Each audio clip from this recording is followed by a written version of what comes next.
नमस्कार दोस्तों, स्वागत है आप सभी का हमारे चैनल पर।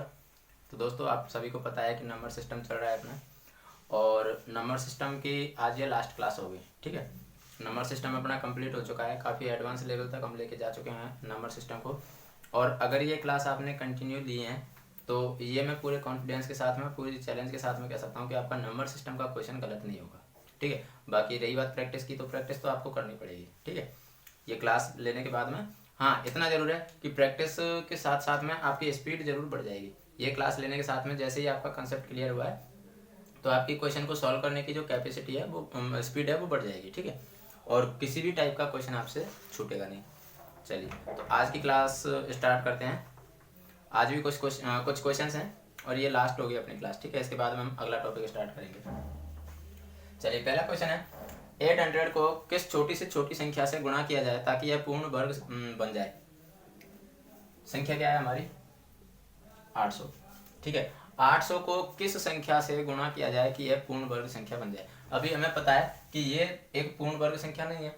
देखो दोस्तों, ऐसे जब क्वेश्चन आते हैं उसके लिए सबसे इजी जो मेथड है वो है प्राइम फैक्टर कर लो। इसके प्राइम फैक्टर किए मैंने। सबसे पहले 2 से डिवाइड किया, कितना आया? 400। फिर मैंने 2 से डिवाइड किया, कितना आया? 200। फिर 2 से डिवाइड किया, कितना आया? 100। फिर 2 से डिवाइड किया, कितना आया? 50। फिर 2 से डिवाइड किया, कितना आया? 25। अब 2 से तो होगा नहीं, 3 से भी नहीं होगा, तो उसके बाद में नंबर किसका आएगा? 5 का। 5 से डिवाइड किया तो 5, और 5 से डिवाइड किया तो 1। प्राइम फैक्टर हो गए। अब हम जानते हैं कि जब भी हम वर्गमूल लेते हैं तो वर्गमूल में हम 2-2 की पेयरिंग करते हैं। ठीक, तो यहां भी पूर्ण वर्ग के लिए बोला है, इसलिए 2-2 की पेयरिंग कर लो। 2-2 की पेयरिंग हो गई, लेकिन अभी ये 2 बचा हुआ है, इसके लिए कोई भी पेयर नहीं मिल रहा। देखो, ये 5 की पेयरिंग हो गई, 2 का एक पेयर बन गया, ये 2 का भी एक पेयर बन गया, ये 2 का भी एक पेयर बन गया, लेकिन इस 2 का कोई पेयर नहीं बना। ठीक, अब इस 2 का पेयर नहीं बना, इसका मतलब है कि इसके लिए अभी 1-2 और चाहिए। अगर 1-2 और मिल जाए तो उसके साथ में ही ये पूर्ण वर्ग संख्या बन जाएगी। मतलब अगर मैं ऐसे लिख दूं 800 इंटू 2, तो जो भी नंबर आएगा मतलब 1600 आएगा, वो क्या होगा? एक पूर्ण वर्ग संख्या होगा। क्यों होगा? उसकी वजह हम देख चुके हैं कि इसके 800 के मैंने फैक्टर किए 2 गुणा 2 गुणा 2 गुणा 2 गुणा 2 गुणा 5 गुणा 5 गुणा, ये तो हाँ ये तो हो गए 800 के। 5 5 25, 25 दूनी 50, 50 दूनी 100, 100 दूनी 200, 200 दूनी 400, 400 दूनी 800। ठीक है, ये तो 800 हो गए। अब इसको मैं किससे गुणा करूं ताकि पूर्ण वर्ग संख्या बन जाए? तो 2 से गुणा करना होगा। क्यों करना होगा? देखो, एक तो पेयर 5 का बन गया, एक पेयर ये 2 का बन गया, एक पेयर ये 2 का बन गया। इस 2 का पेयर नहीं बन रहा था, इसका पेयर बनाने के लिए ही मैंने 2 से गुणा करवाया। ठीक है, तो जिसका पेयर नहीं बन रहा हो उससे गुणा करवाने पर जो पेयर बन जाता है वही इसका राइट आंसर होता है। तो फर्स्ट क्वेश्चन का राइट आंसर क्या हो जाएगा? ऑप्शन नंबर ए, यानी 2 से गुणा करवाने पर। दोस्तों, अगर भाग देने के लिए वो बोलता ना तो भी हमारा राइट आंसर 2 ही होता है। क्यों होता?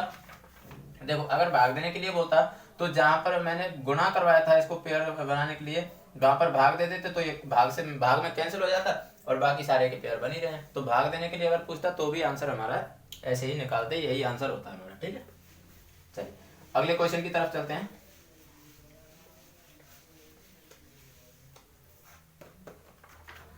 और अगला क्वेश्चन है under the root 0.2304 plus under the root 0.1764 upon under the root 0.2304 minus 0.1764।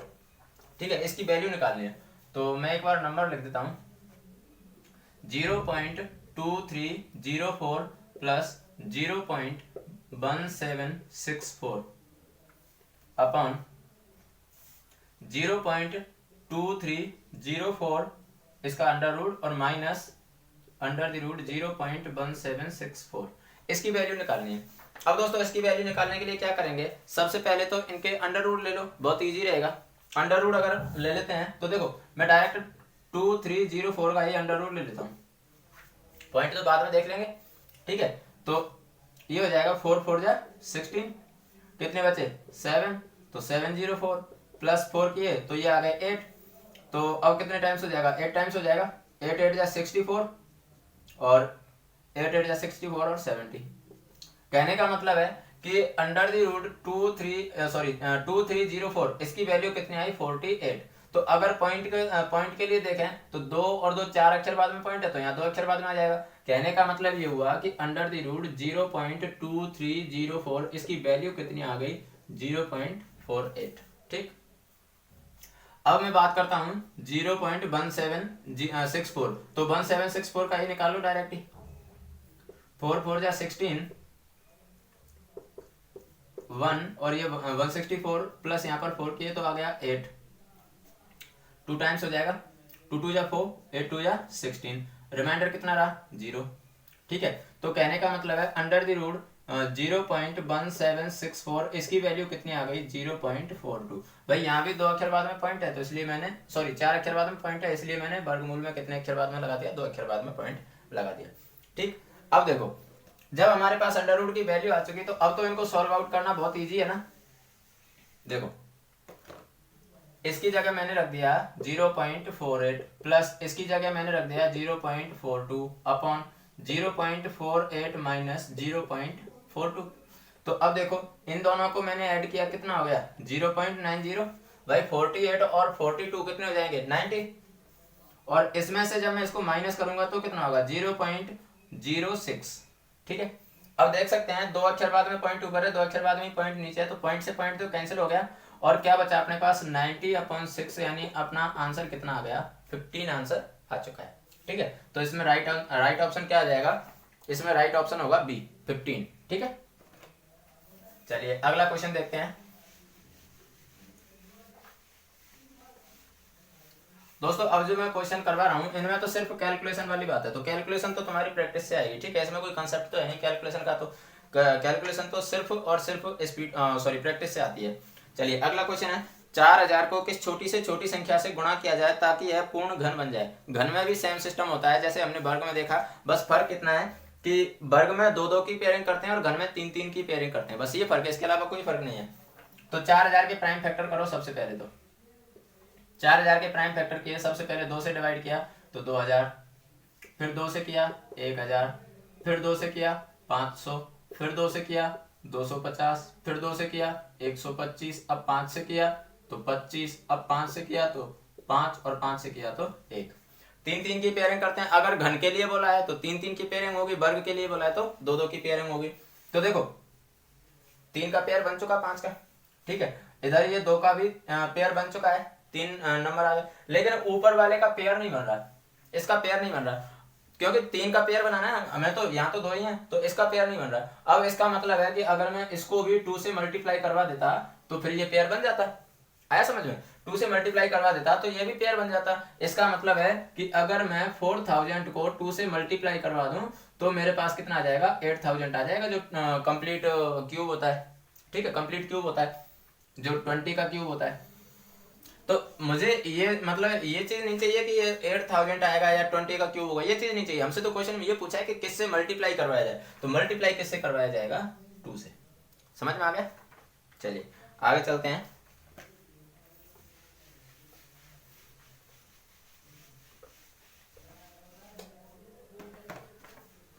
अगला क्वेश्चन है cube root of 1372 into cube root of 1458 का मान क्या होगा। अब देखो दोस्तों इस क्वेश्चन को पूछने का असली मकसद क्या है, इसका मकसद ये है कि एक्चुअली में दोनों नंबर्स को अगर आप देखोगे तो दोनों ही नंबर होल क्यूब नहीं है, होल क्यूब नहीं है, इनका क्यूब रूट डायरेक्टली आएगा ही नहीं। ठीक है, फिर भी इनका क्यूब रूट की वैल्यू पूछी है तो उसमें क्या लॉजिक है वो चीज समझो। देखो हमसे पूछा है cube root of 1372 into cube root of 1458। ये तो सभी जानते हैं, मैं पहले भी बता चुका हूं कि ये जो अंडर रूट का साइन है इसके ऊपर 3 लगा हुआ है, इसका मतलब होता है क्यूब रूट। ठीक है, तो अब देखो ऐसे क्वेश्चन को सॉल्व करने के लिए क्या करेंगे, सबसे पहले दोनों के प्राइम फैक्टर कर दो। 1372 इसके मैंने प्राइम फैक्टर किए, 2 से डिवाइड किया तो 6 2 जा 12, 8 2 जा 16 और 6 2 जा 12। ठीक है, 2 से डिवाइड हो गया, उसके बाद में वापस 2 से डिवाइड किया तो 343। अब 7 से डिवाइड होगा क्योंकि ना तो 3 से होगा ना 5 से होगा, तो कितने टाइम्स होगा 49 टाइम्स। फिर 7 से किया तो 7 टाइम्स और 7 से किया तो 1 टाइम्स। तो कहने का मतलब ये हुआ कि क्यूब रूट ऑफ 1372 इसके प्राइम फैक्टर क्या हो जाएंगे 2 into 2 into 7 into 7 into 7 into, अब यहां पर भी वही क्यूब रूट और इसके प्राइम फैक्टर करवाओ। अब इसके प्राइम फैक्टर करेंगे 1458 इसके जब प्राइम फैक्टर करेंगे तो देखो 2 से डिवाइड किया 7 2 और 9, ठीक है। उसके बाद में अगर थोड़ा सा दिमाग लगाओ तो डायरेक्ट ये 9 का क्यूब होता है, ठीक है, 9 का क्यूब होता है तो डायरेक्ट लगा सकते हो, और अगर ऐसे नहीं लगता तो कोई दिक्कत नहीं, प्राइम फैक्टर कर ही सकते हैं। 3 से डिवाइड किया तो 3 2 जा 6 और 2 4 3, फिर 3 से डिवाइड किया तो 81, फिर 3 से किया तो 27, फिर 3 से किया तो 9, फिर 3 से किया तो 3 और 3 से किया तो 1। तो इसके प्राइम फैक्टर हो जाएंगे 2 इंटू 3 कितने टाइम्स आया 6 टाइम्स, तो 3 into 3 into 3 into 3 into 3 into 3 1 2 3 4 5 6, ठीक। अब देखो मैंने बताया कि क्यूब रूट निकालते हैं तो क्यूब रूट में 3 3 की पेयरिंग करते हैं, 3 3 की पेयरिंग करते हैं। ये लो क्यूब रूट में 1 3 का पेयर तो ये बन गया, मतलब 7 का है ना, तो ये 7 इंटू 1 3 का पेयर ये बन गया तो 3 इंटू 1 3 का पेयर ये बन गया तो 3 इंटू, अब देखो 2 का पेयर नहीं बन रहा ना, यहाँ तो 2 ही है लेकिन साथ में एक यहाँ भी है और दोनों के बीच में साइन किसका है, इंटू का ही है ना। अगर प्लस का होता तब तो नहीं लेते, लेकिन दोनों के बीच में साइन तो इंटू का ही है ना, तो इंटू का साइन है, इसका मतलब 2 यहाँ से और 1 यहाँ से, ये पेयर भी बन रहा है ना 2 का, तो ये 2 का मैंने एक पेयर ये बना दिया और अपना आंसर कितना आ जाएगा 7 3 जा 21 21 3 जा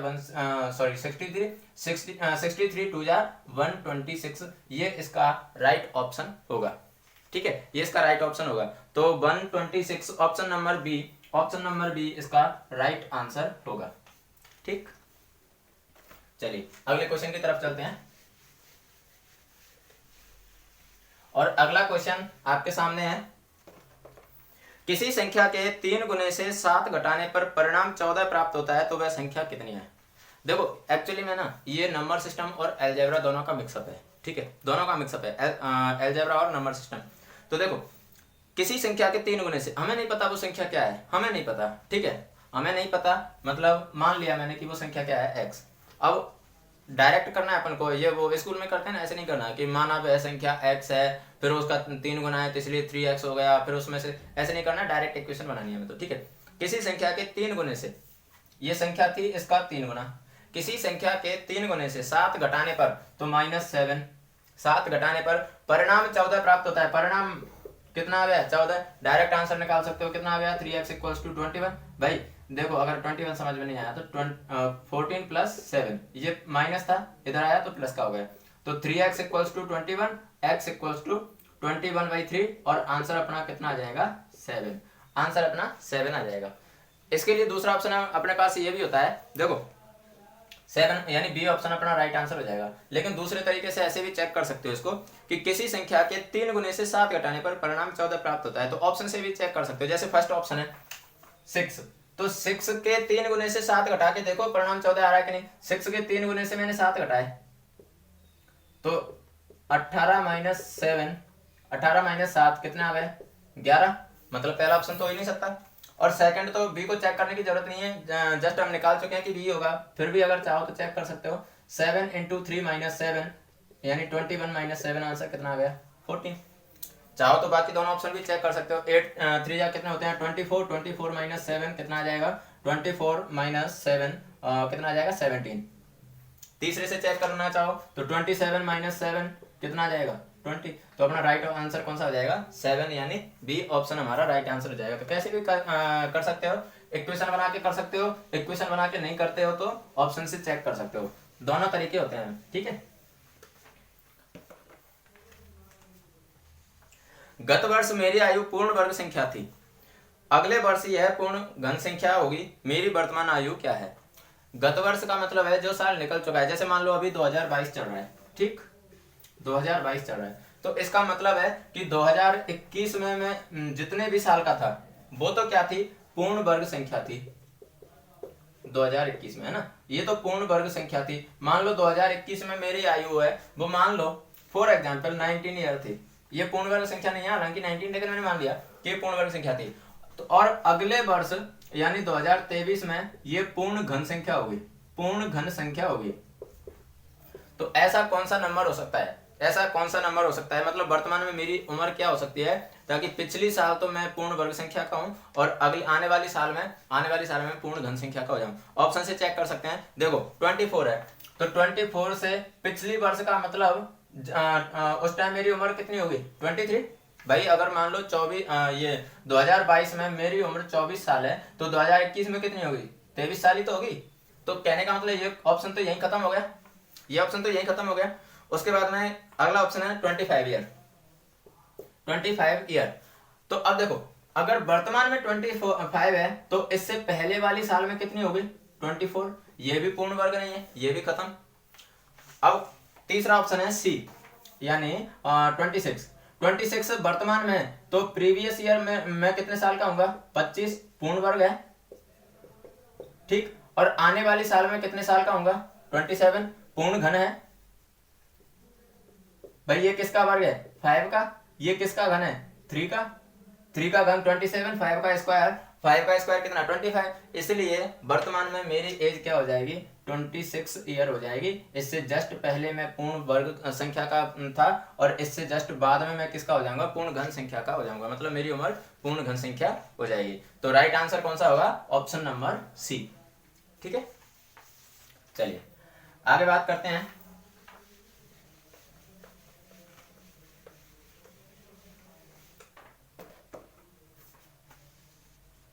दो संख्याओं का गुणनफल 1320 है, इसका HCF 6 है, तो LCM क्या होगा।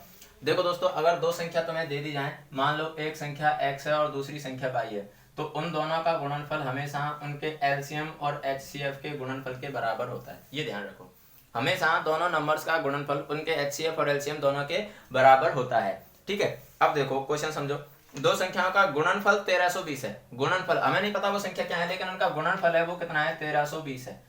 कोई बात नहीं, हमें संख्या की जरूरत भी नहीं है, गुणनफल दे दिया। उसके बाद में क्या बोला है, इनका HCF 6 है, तो LCM ज्ञात करो। LCM की जगह LCM रखो और HCF कितना दिया हुआ है 6, तो LCM कितना आ जाएगा, LCM equals to 13 and 20 divided by 6। तो डिवाइड कर दो, ये कितने टाइम्स डिवाइड हो जाएगा 220 टाइम्स, तो 220 इनका LCM हो जाएगा। LCM कितना आ गया 220, यानी option number C, option number C is right answer, ठीक है। ऑप्शन नंबर सी इसका राइट आंसर हो जाएगा। समझ में आया ना। चलिए अगला क्वेश्चन है, दो संख्याओं का HCF एवं LCM क्रमशः 13 एवं 1989 है, यदि उनमें से एक संख्या 117 हो तो दूसरी संख्या कौन सी होगी। देखो दो संख्याओं का HCF और LCM, यहाँ पर पहले हमें दोनों संख्याओं का गुणनफल दिया हुआ था, HCF दिया हुआ था और LCM पूछा था। इतना ध्यान रखना, ये चार चीजें हैं, दोनों संख्याएं और HCF और LCM चार चीजें हैं। इन चारों चीजों में से तुम्हें 3 चीज दी जाएंगी और एक चीज पूछी जाएगी, ठीक है। अब देखो यहाँ पर क्या दिया हुआ है, दो संख्याओं का HCF और LCM, दोनों का HCF और LCM दे दिया। कितना है, HCF तो 13 है और LCM 1989, तो 1989 इंटू HCF 13, ठीक है। यदि उनमें से एक संख्या 117 हो, मान लो y 117 है, तो x निकालो। कैसे भी कर सकते हैं, x की जगह 117 रख दो, y निकाल लो, कोई दिक्कत नहीं, क्योंकि हम मानने को तो कुछ भी मान सकते हैं, वेरिएबल्स कुछ भी मान सकते हैं। तो अब देखो x की वैल्यू जब मुझे निकालनी है, तो 1989 इंटू 13/117 कैंसिल आउट कर लो, सॉल्व कर लो और सॉल्यूशन आ जाएगा इसका 13 9 जा 117, ठीक है। 13 9 जा 117 और 9 से जब इसको कैंसिल आउट करेंगे, 9 2 जा 18, 9 2 जा 18, 9 1 जा 9, तो 221 इसका राइट आंसर होगा। 221 option number D, option number D इसका राइट आंसर हो जाएगा, ठीक है। कैसे भी कर सकते हो, देखो चाहो तो जैसे मान लो 13 को इससे मल्टीप्लाई करके बाद में 117 से डिवाइड कर लो, कैसे भी जैसे भी तुम्हें कैलकुलेशन इजी लगती है ऐसे तुम कर सकते हो, ठीक है। आंसर वही आना है 221, ठीक है। चलिए अगला क्वेश्चन देखो, यदि p इक्वल्स टू 2 की पावर 3 इंटू 10 की पावर 10 3 की पावर 10 इंटू 5 एवं q इक्वल्स टू 2 की पावर 5 इंटू 3 इंटू 7, तो p एवं q का HCF कितना होगा। देखो p दिया हुआ है इसमें, p इक्वल्स टू 2 की पावर 3 इंटू 3 की पावर 10 इंटू 5 और q दिया हुआ है 2 की पावर 5 इंटू 3 इंटू 7 और हमें इसमें पूछा है HCF निकालना है। तो एक चीज हमेशा ध्यान रखना दोस्तों, HCF जब भी निकालना हो ना, HCF निकालने का मतलब है जो चीज उसमें कॉमन होगी ना, कॉमन होगी वही उसका HCF होगा। और LCM अगर निकालना हो कहने का मतलब ऐसे समझो, कॉमन का मतलब क्या होता है, कॉमन का मतलब होता है पावर सबसे छोटी। तो सबसे छोटी पावर, सबसे छोटी पावर, सबसे छोटी घात, वो तो क्या हो जाएगी, HCF हो जाएगी। और सबसे बड़ी घात, सबसे बड़ी घात वो क्या होगी, वो LCM हो जाएगी, वो LCM हो जाएगी। ठीक, तो अब देखो इसमें HCF पूछा है ना, HCF पूछा है तो देखो HCF सबसे छोटी घात, सबसे छोटी घात देखो यहाँ पर 2 की पावर 5 है और यहाँ पर 2 की पावर 3 है, तो छोटी कौन सी है, 2 की पावर 3, तो ये ले लिया 2 की पावर 3 इनटू यहाँ पर 3 की पावर 1 और यहाँ पर 3 की पावर 10, छोटी घात कौन सी है 3, इनटू यहाँ पर 5 की पावर 1 और यहाँ पर 5 की पावर है ही नहीं, 5 की पावर नहीं है, नहीं है तो छोड़ दो, नहीं है तो छोड़ दो। देखो क्यों छोड़ते हैं उसका लॉजिक मैं बता देता हूँ। इसको मैं ऐसे लिख सकता हूँ 5 की पावर 0, क्यों लिख सकता हूँ, क्योंकि 5 की पावर 0 का मतलब इसकी वैल्यू क्या हो गई 1, और 5 की पावर ये 1 है और ये 5 की पावर 0 है, मतलब इसकी वैल्यू 1 है। तो इसमें से छोटी पावर कौन सी है ये, इसलिए इसको लेते हैं। तो अब चूंकि 1 से तो किसी को भी मल्टीप्लाई करो, कोई सेंस नहीं है 1 से मल्टीप्लाई करने का, सेम नंबर आता है, तो इसलिए इसको छोड़ दिया जाता है। ठीक है, ये लॉजिक होता है इसका कि क्यों छोड़ते हैं। उसके बाद में यहाँ पर 7 की पावर 1 है, यहाँ पर नहीं है, इसलिए इसको भी छोड़ दो। तो अपना आंसर कितना आ जाएगा, HCF इक्वल्स टू 2 की पावर 3 8 और 8 3 जा 24, यानी इसका HCF कितना आ जाएगा 24। चलो इसमें 24 की फॉर्मेट में नहीं दिया हुआ है, तो आंसर यहीं पर रह जाएगा अपना 2 की पावर 3 इंटू 3, 2 की पावर 3 इंटू 3, यानी option number B, option number B ये राइट आंसर होगा। अगर LCM पूछता, तो LCM पूछने के लिए देखो, अगर LCM पूछता तो कैसे करते, सबसे बड़ी घात निकालते, मतलब 2 की पावर 5 इंटू, भाई बड़ी घात ये है ना, उसके बाद 3 की पावर 10 इंटू, अब सबसे बड़ी घात लेते हैं, मतलब किसी को छोड़ते नहीं है, चाहे कॉमन हो या ना हो, तो इंटू 5 इंटू 7, इसका जो भी मल्टीप्लीकेशन आता है वो क्या होता है, इसका LCM होता है। लेकिन हमसे पूछा नहीं है, हमसे क्या पूछा है, HCF पूछा है, जो ये होगा। ठीक है, तो ऑप्शन नंबर बी हमारा राइट आंसर होगा। अगला क्वेश्चन है अपना 10 इंटू ए क्यूब बी स्क्वायर सी की पावर 5, 15 ए स्क्वायर बी की पावर 4 सी क्यूब एवं 30 ए क्यूब बी की पावर 4 सी की पावर 5, इसका LCM निकालना है। अभी हमने क्या निकाला, HCF निकाला, अभी LCM निकालना है। तो देखो 10 ए क्यूब बी स्क्वायर, ए क्यूब बी स्क्वायर सी की पावर 5, और अगला है 15 ए स्क्वायर बी की पावर 4 सी क्यूब, अगला है 30 ए क्यूब बी की पावर 4 सी की पावर 5, इसका हमें LCM निकालना है। ठीक है, LCM निकालना है, तो LCM के लिए मैंने क्या बोला, हाईएस्ट पावर लेनी है। ठीक है सर, हाईएस्ट पावर इनमें से तो हम ले लेंगे, इनमें से तो हम हाईएस्ट पावर ले लेंगे। अब बात आती है इनकी, तो इनका LCM लेना तो सभी जानते हैं, नंबर्स का LCM लेना तो सभी जानते हैं ना भाई। 10 के फैक्टर करो क्या होंगे 2 इंटू 5, 15 के करो क्या होंगे 3 इंटू 5, 30 के करो 30 के क्या होंगे 2 इंटू 3 इंटू 5।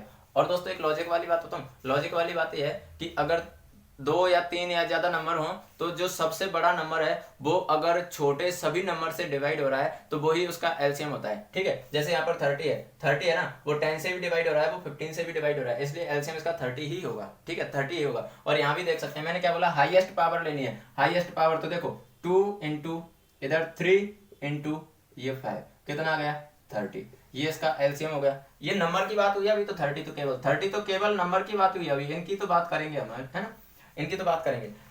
ध्यान रखें LCM में किसी को छोड़ते नहीं है, हाईएस्ट पावर लेते हैं, HCF में लोएस्ट पावर लेते हैं, और केवल जो कॉमन होते हैं उन्हीं को लेते हैं, बाकी सभी को छोड़ देते हैं। ठीक, HCF और LCM दोनों में ध्यान रखें ये। अब देखो ये नंबर्स थे ना, नंबर्स का तो आ गया 30। अब इनके LCM की बात करें तो LCM में मैंने क्या बोला, हाईएस्ट पावर, यहाँ पर पावर 3, यहाँ पावर 2, यहाँ पावर 3, तो हाईएस्ट पावर क्या है 3।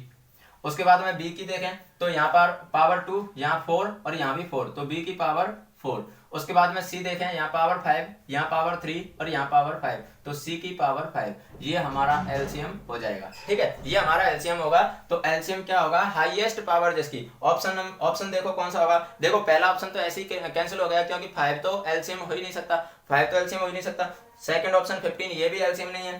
थर्ड ऑप्शन 30 ए क्यूब बी की पावर 4 और सी की पावर 5, यानी ऑप्शन नंबर सी हमारा राइट आंसर हो जाएगा। ऑप्शन नंबर डी क्या है, 30 ए स्क्वायर बी क्यूब और सी की पावर 5, ये यहाँ पर ये गलत दिया हुआ है फोर्थ ऑप्शन में, इसलिए फोर्थ ऑप्शन नहीं होगा। राइट आंसर कौन सा होगा, राइट आंसर कौन सा होगा, थर्ड ऑप्शन, यानी ऑप्शन नंबर सी। तो दोस्तों ये कुछ नंबर्स थे, सॉरी कुछ क्वेश्चंस थे जो नंबर सिस्टम से रिलेटेड थे। इसमें मैंने किसी भी कंसेप्ट को छोड़ा नहीं है, सारे कंसेप्ट को टच किया है, ठीक है। और इन पर बेसिस कुछ प्रैक्टिस सेट आप लगा सकते हो, मार्केट में काफी सारे प्रैक्टिस सेट मिल जाते हैं, तो प्रैक्टिस सेट आप लगा सकते हो। यहाँ से आपका कंसेप्ट क्लियर होगा, हर टाइप के क्वेश्चन मैंने यहाँ पर कवर अप करने की कोशिश की है। तो दोस्तों नंबर सिस्टम यहाँ पर होता है अपना खत्म, ठीक है, अपना नंबर सिस्टम खत्म होता है। और आगे कल से हम एक नया टॉपिक स्टार्ट करेंगे। और जैसे कि आप सभी को पता है कि सेकंड ग्रेड का अभी अभ्यर्थना भेजी जा चुकी है आरपीएससी को, तो मतलब बहुत जल्दी विज्ञप्ति आने वाली है, ठीक है। तो जितना हो सके उतना अपनी तैयारी को ज्यादा शार्प कीजिए। और हम भी अब कोशिश करेंगे कि क्लासेज को और बढ़ाया जाए, ठीक है, कोशिश करेंगे कि क्लासेज को और बढ़ाया जाए। और ये हमारा प्रॉमिस है कि सेकंड ग्रेड से पहले आपका कोर्स कंप्लीट करवा दिया जाएगा, ठीक है, free of cost complete course करवा दिया जाएगा आपका। चाहे अगर सेकंड ग्रेड जल्दी आती है तो ज्यादा क्लास लेनी पड़े, लेकिन आपका कोर्स कंप्लीट होगा, ठीक है। तो धन्यवाद दोस्तों आपका साथ देने के लिए, और ऐसे ही चैनल को अपना प्यार देते रहिए। जैसे यहाँ पर आप तैयारी कर रहे हैं ऐसे ही करते रहिए। मेरी शुभकामनाएं आपके साथ हैं। Thank you, all the best.